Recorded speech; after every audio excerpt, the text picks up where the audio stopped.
Hello and welcome to Future Perfect Tech Shorts. I'm Tony Velasquez. Scientists are constantly looking for ways to cure disease, whether health, age, or lifestyle related.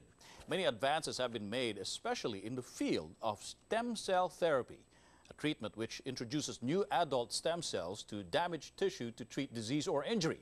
The ability of these cells to self-renew and potentially replace diseased areas of the body with minimal risk of rejection offers great promise for finding successful treatments to many currently incurable diseases.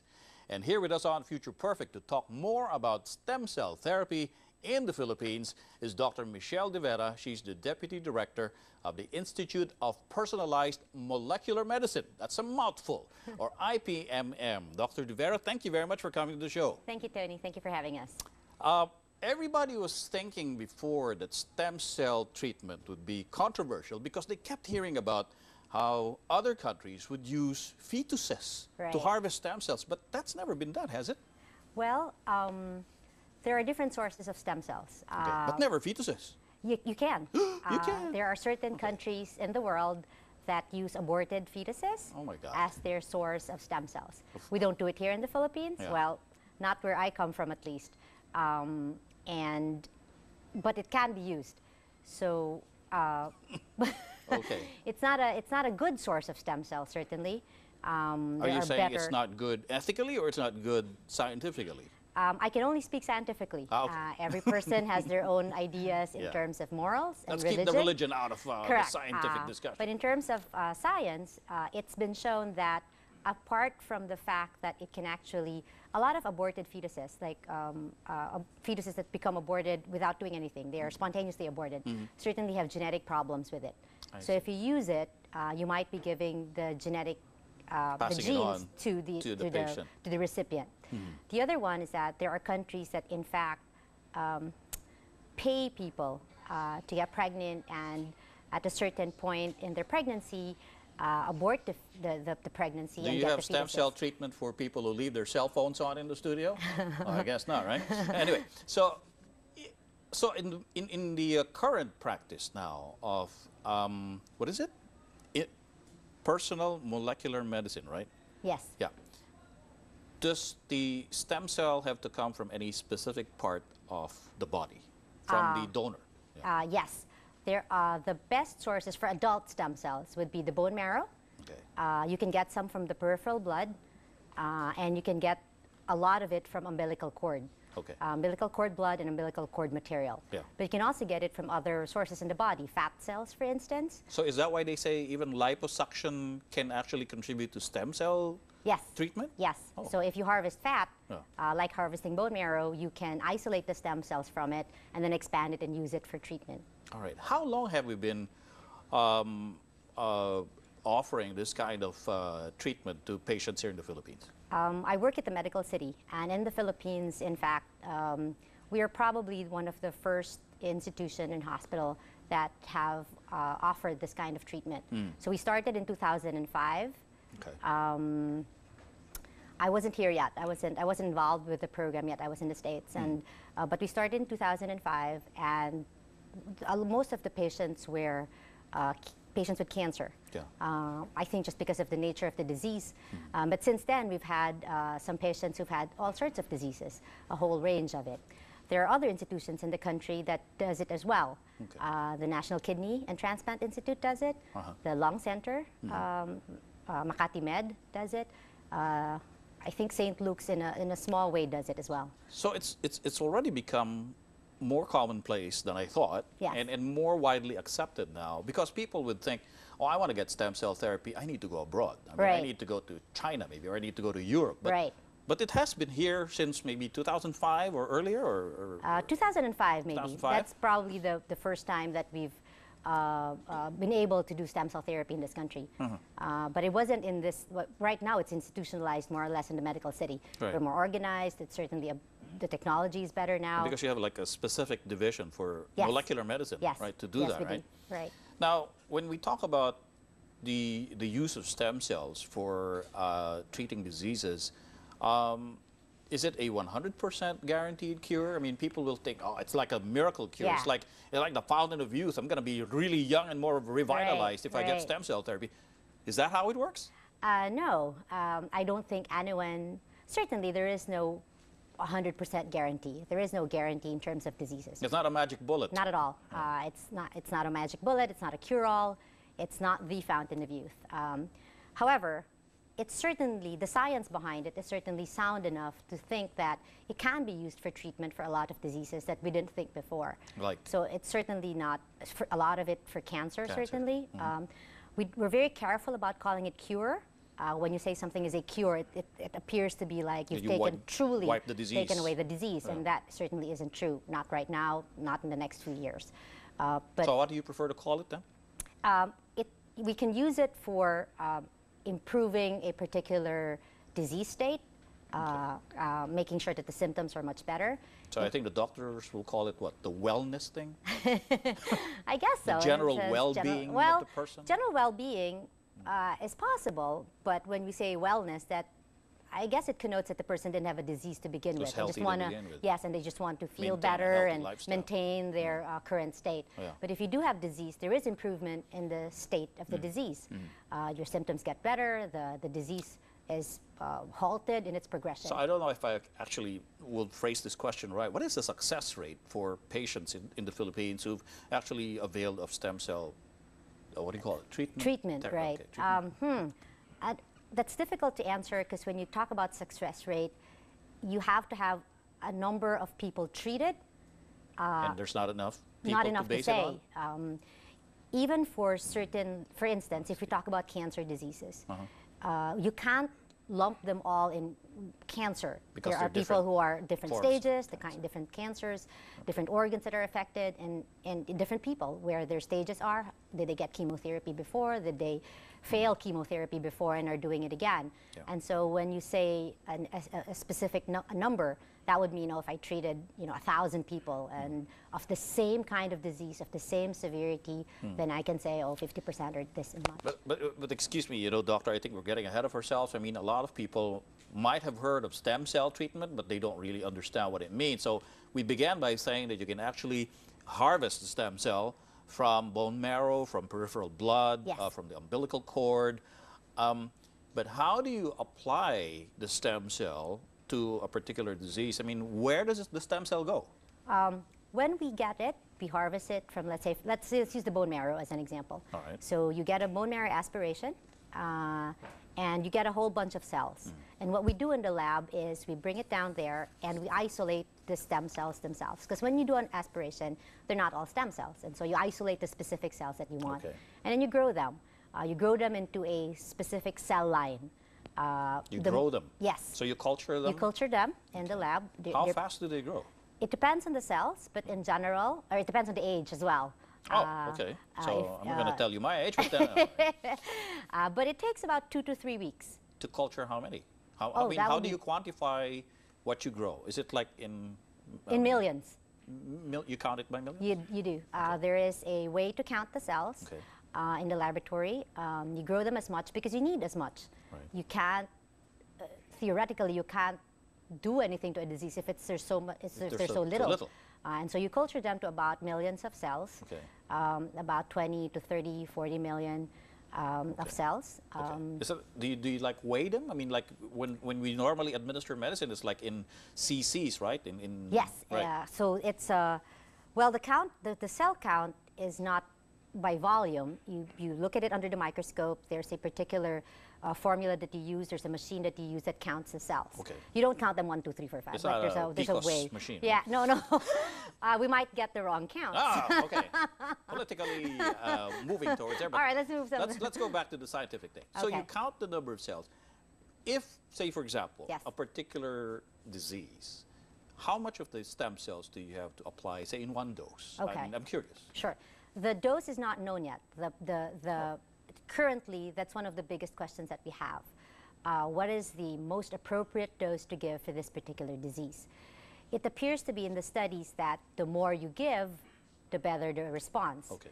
But it will plateau over, it's been shown, for instance, like let's say 200 million cells and 100 million cells will give you the same effect, depending on the disease So you that can't you're go treating. over that optimal range. So we're not sure what the optimal range is. So people, if you look at the literature and if you look at the centers that are doing it, they give different doses. Okay. In general, however, around the ballpark of 100 million cells, that's what people have And been that's using. easy to cultivate, given what you aspirate bone marrow Yes.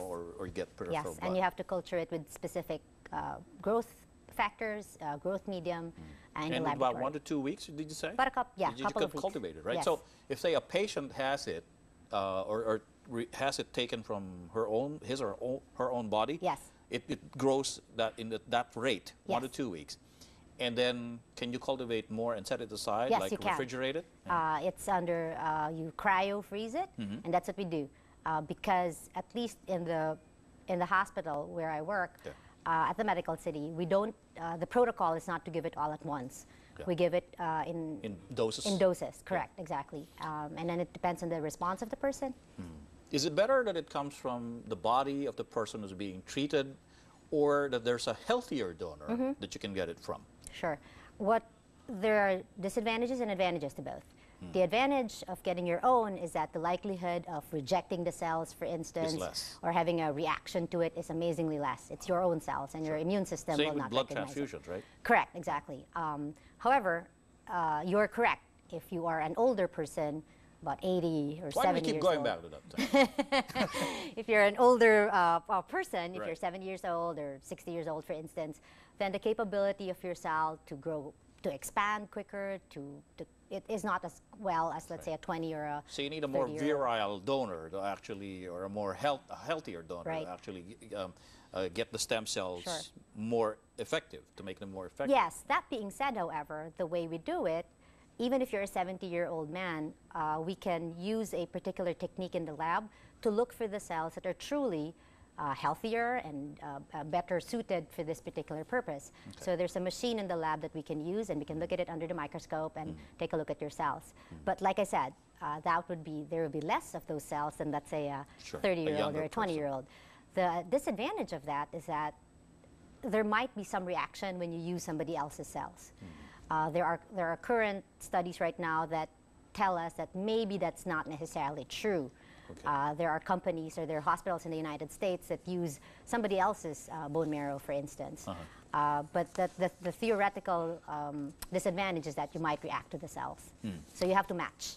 Now, I was reading through some of the literature that I think your hospital gave us before the show, and there's a way for parents now to actually preserve Yes. the umbilical cord from their babies, Yes. and this is going to be used as like a cell bank to treat future diseases. Is that right? Yes. That's not a new thing. Okay. There have been umbilical cord banks for the past few years, maybe about 10 years maybe. For the purpose of stem cell harvesting? Correct. Uh-huh. So what they do is when you give birth, obviously the cord blood and the placenta and the cord, they really are just going to be thrown away. You're not going to use it. But what we've learned is that if you harvest the blood, originally it was just the cord blood that was being harvested. But it turns out that, and most cord blood banks are that way, they just harvest the blood, the cord blood. But it turns out that the rest of the material around the cord, that jelly-like material, the placenta, the amniotic fluid, There's a name for that jelly. Like, what was it? it's Wharton's jelly. Wharton's jelly. Yes. Okay. Not to be confused with breakfast jelly, but anyway. Wharton's jelly. Yes. Everything that actually goes out of the mother's womb Yes. can be used to grow stem cells. Yes. You can use it as a source for your stem cells. Amazing. But so this is actually kept by the hospital once a mother gives birth, right? Yes. And it's what? It's frozen, I'm sure. Yes, it's cryo frozen. You process it first to get the stem cells. You don't store the entire thing. That would be too bulky to store, and you really don't need all those things. So from the material, you isolate the stem cells, correct, and that's the one that you freeze. And then you can use it certainly for your child, this is her stem cells or his stem cells. Okay, my question here is, what if somebody, like say in blood banks, right? Somebody else needs blood transfusions, but it's not necessarily your blood. Right. What if there's another patient who needs stem cell treatment and it comes from, say, your baby's placenta or Wharton's jelly, whatever? Yes. Is it applicable to actually give it to that patient? Can the parent say, okay, we can sell it to you or whatever? Well, you can't sell it. You can't sell it? Well, it would be illegal to sell organs. Basically, that's like an organ. So it's treated as an organ? I think so. Oh. And I don't know if we have laws about selling cord blood. Selling cord blood. But I would think that it would be applicable to the same as selling organs, I would think. So, however, if it's your own and you store it, like if I gave birth and I stored my child's cord material and I wanted to use it for somebody else in my family, I can certainly use it. I see. We would need to do here in the Philippines, what we do is we do a match, like getting a match for a blood transfusion. So it's a tissue match and see if it matches the donor. The other thing that you can do is that there are two ways of banking it. One is a personal bank, meaning I'm banking my own child's stem cells. But there's a communal bank, like a non-directed bank, and we have that at the medical city as well. I see. So the people who give birth, and they're really not interested in keeping it, we ask them if we can use that, and they have to give consent. Buy it? No, there is no money involved. No transaction. No transaction that way. But the parents do need to give consent. We need to explain to them what we're going to do with it. Okay. And if they do consent, then we will harvest it and bank it. And if there's somebody else who has none of these capabilities, then we can use the bank. All right. Of course, we started out talking that stem cell treatment can be used for cancers or different kinds of cancer, but there are also other diseases. Right. I was reading up on, say, of course, neurological problems like Alzheimer's or dementia, autoimmune diseases.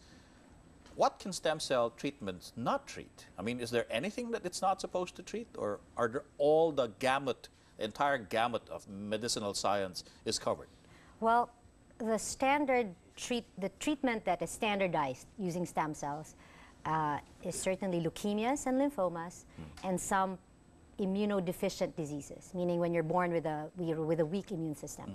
And these are considered standard of care because it's been used for such a long time in a number of patients, and it's been shown that truly they will work for this particular disease. Okay. For the others, whether it's Alzheimer's, neurological diseases, diabetes, heart disease, there's in such an early stage of being used, and although we've had a little bit of evidence that it might actually work for these things, the mechanism of why it works is still under investigation. There are a lot of other questions. It appears to be working. It appears to work with the mechanism that we have right now. We think it does this.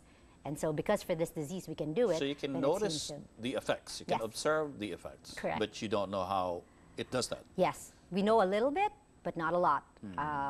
So we know that, it does this. Yeah. But why does it work in this particular disease? Okay, here's a layman's question. Say, for example, I need a kidney. Yes. Can you grow me a new kidney out of stem cell?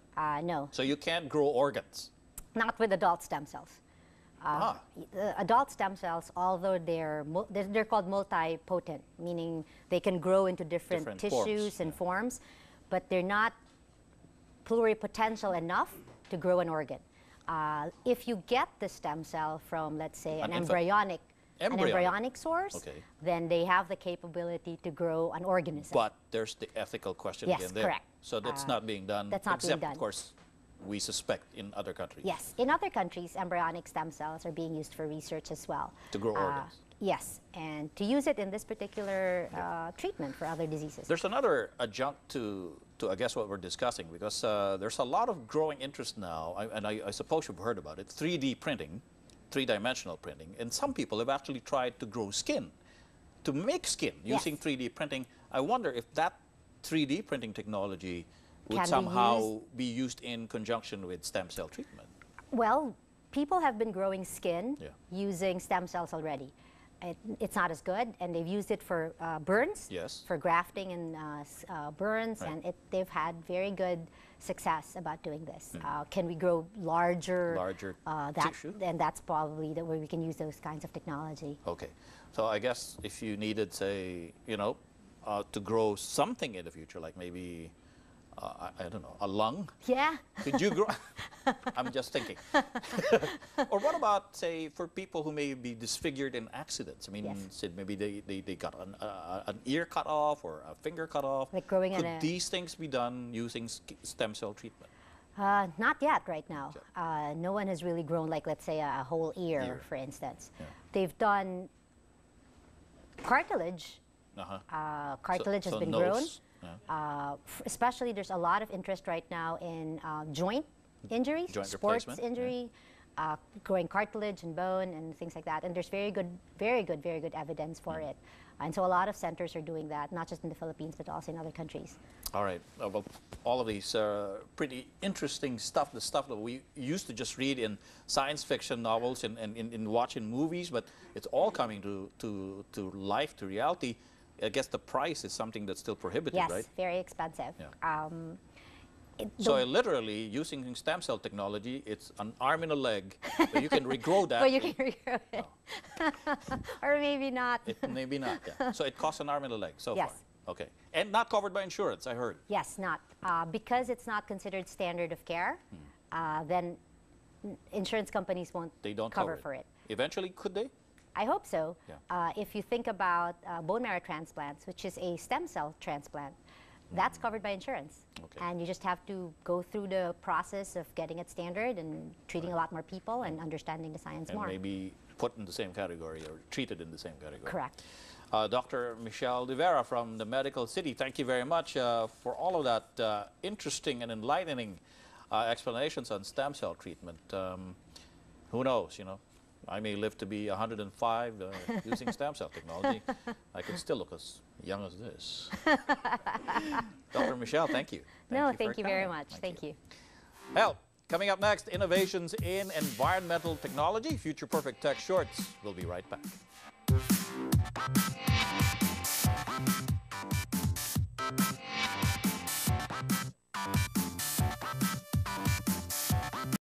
Thank you for joining us. I'm Tony Velasquez. You can join me again next week when we again examine the present and look ahead to the future perfect of Philippine tech.